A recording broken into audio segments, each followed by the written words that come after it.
Okay, yet another wonderful private message for Nick Dutch today. Basically it says, what really is a demon? How do you actually summon it? And what can a demon do for you personally? The word demon is a word. What it means is up to the various cultures who are using it. Realistically, if you go back to the roots of the word, it just means spirit or essence, or possibly a form of consciousness. Is it necessarily evil or good? Of course not. Some people say they're evil or good because they're trying to control you.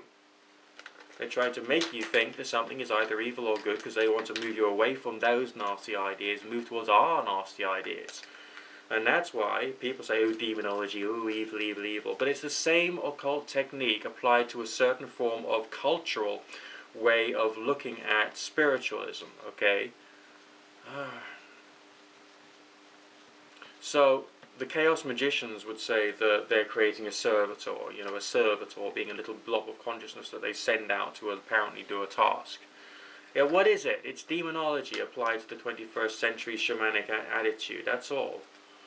What is the demonology of the medieval type period that we see in things like the Lesser Key of Solomon? Well, it's basically chaos magic put into a biblical religious setting, taking into account that they have created 72 specific servitors which have certain characteristics, which are all basically bastardizations of the old gods from the Babylonian, Egyptian, and Syrian, and that kind of type area.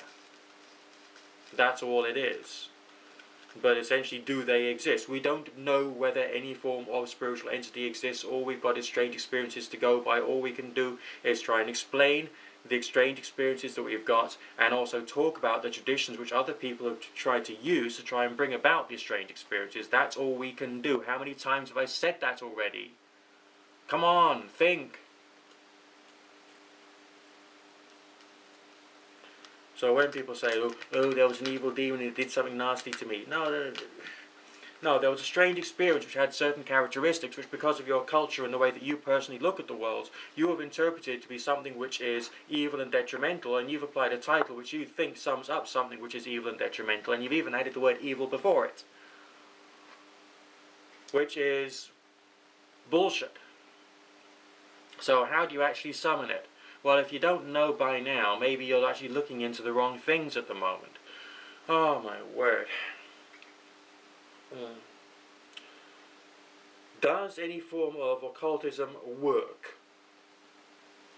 Think about it. Does it work reliably? I've spoken about this in previous videos, haven't I? That electric light which you see just over there, that works. I flick the switch, boom, it works reliable every single time. When you're dealing with occultism, or any other form of strange New Age phenomenon, it does not work as reliably as turning on and off a light switch. Does it? No, it doesn't. Occasionally you get some strange experiences. Some people believe that they can control other things in life as a result of trying to learn how to use these strange experiences, but those are beliefs, they're not facts. Please try and get that into your thick head, okay? This is experimental, experiential art forms we're talking about. We're not talking about waving a magic wand and all of a sudden you win the state lottery. It doesn't work like that. If you're looking for a result that's as reliable as turning on that light, then you might as well say it doesn't work. But if you're looking for a strange experience and then to experiment more with nature, then essentially try stuff and strange stuff might happen. And that's where you got to work at. And how do you go about it? You live a certain life full of meditation exercises so that you learn how to adjust your own brainwave frequency so you can enter into the meditative state of mind. And then you start experimenting and seeing what you can do with it. That's what you do. And you use different forms of mind-altering techniques, whether it's drawing a labyrinth, a one-path maze on a piece of paper, and tracing it with a pen, so you watch yourself doing it both ways, keep your eyes on the tip of the pen, and you do that for 20 minutes, forward and backward, every single day, for a period of, let's say, a month or two. That will have an effect and start to bring about the ability to change the state of consciousness. Buy yourself a mind machine, train yourself in the alpha theta rhythms, get yourself used to that, practice with mantras, do this whole thing over 90 days, do it over a quarter of a year, do it over a year. Okay, 20 minutes every single day. Then start to include religious ideas into it.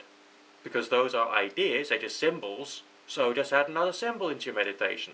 And it happens to be something mind expanding and big, such as God or higher powers or something like that. You can make something up. Then once you've been able to reach a religious state of mind, which is reverent, tranquil and prayerful, you can start to do more religious ceremonies using the self-training which you've given yourself in other states of consciousness. Right?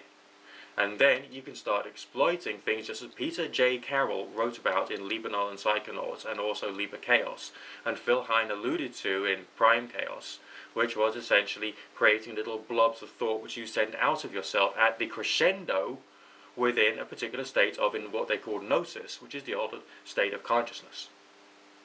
Okay? Which, the way I understand it, is best described and defined by a state of mind of prayer, which you won't know until you've started to do things like practice with all the chakra opening meditation so you can start to reach sort of tranquil euphoric states of mind. And then you try and do that when you're doing religious exercises, and then hey presto, you're more likely to get some interesting euphoric, mild euphoric, tranquil states. Okay, and then you use your visualization, your breath control, and anything you've learned through doing astral projection, through reading the book, The Projection of the Astral Body by Sylvan Muldoon and Harewood Carrington. How many times have I got to tell you about it? Which helps you to build up more of a hypothetical cosmology about the way that the world seems to work.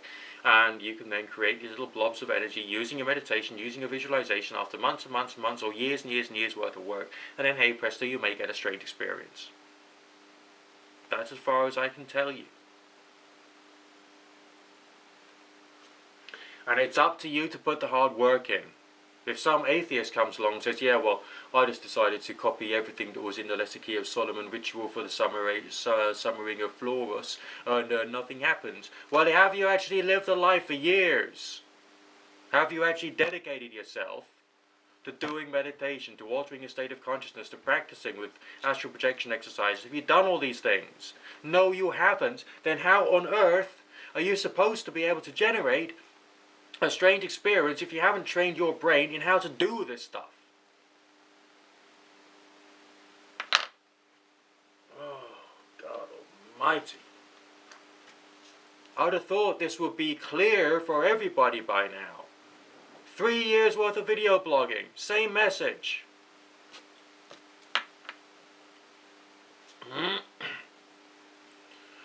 Okay, that's all I've got the energy for it right now. But I hope I've answered some of your questions. It's not a question of, what can a demon do for you personally? How long's a piece of string? Speak to you in a while. Chill out.